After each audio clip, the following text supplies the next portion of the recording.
time. I think that right now that the spoiled brat epidemic in this country, if you don't get everything you want, you start shooting people or you cut people off, and road rage, if everything doesn't go just right. Everybody is so touchy and so pussified that when I was growing up, sticks and stones may break your bones, but words will never hurt me. What do you think that's coming from?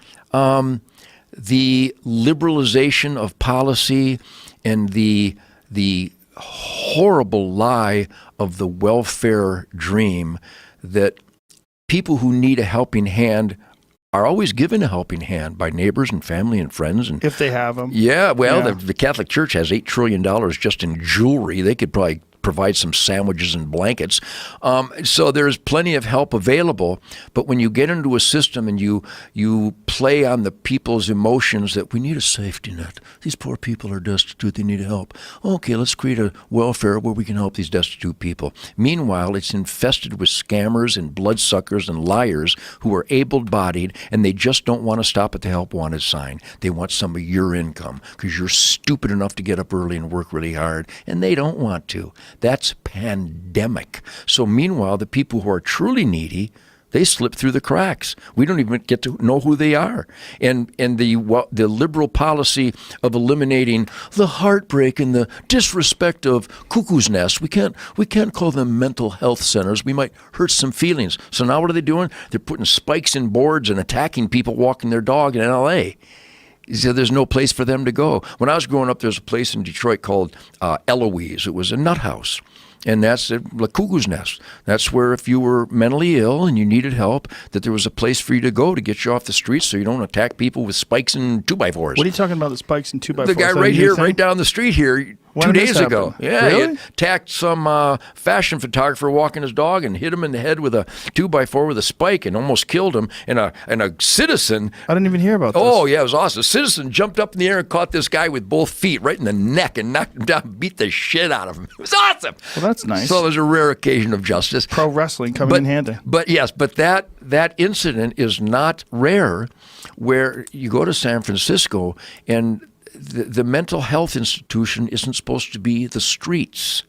The mental San Francisco health is a good example of too much liberal policy. Yeah. And you get people that are a little bit too progressive and too That's open-minded. not progressive. That's regressive. I don't know. How did they ever utilize that term? That's bastardized. That's not progressive. It gets so far that it becomes regressive when you're letting bums shit all over the streets. But You think? I think that would be an indicator. But they're so the idea is that just like these poor people, leave them alone. You know, they're fine. They just...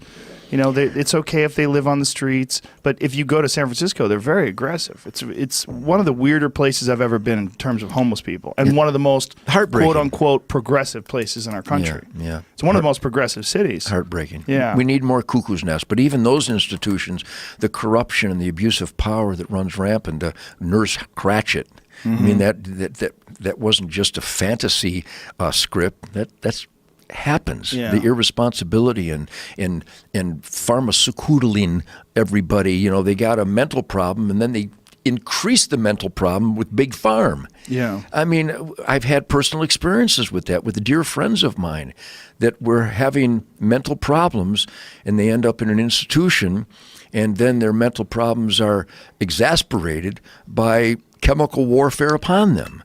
When I was growing up, how old are you, Joe? 50. 50, just a boy.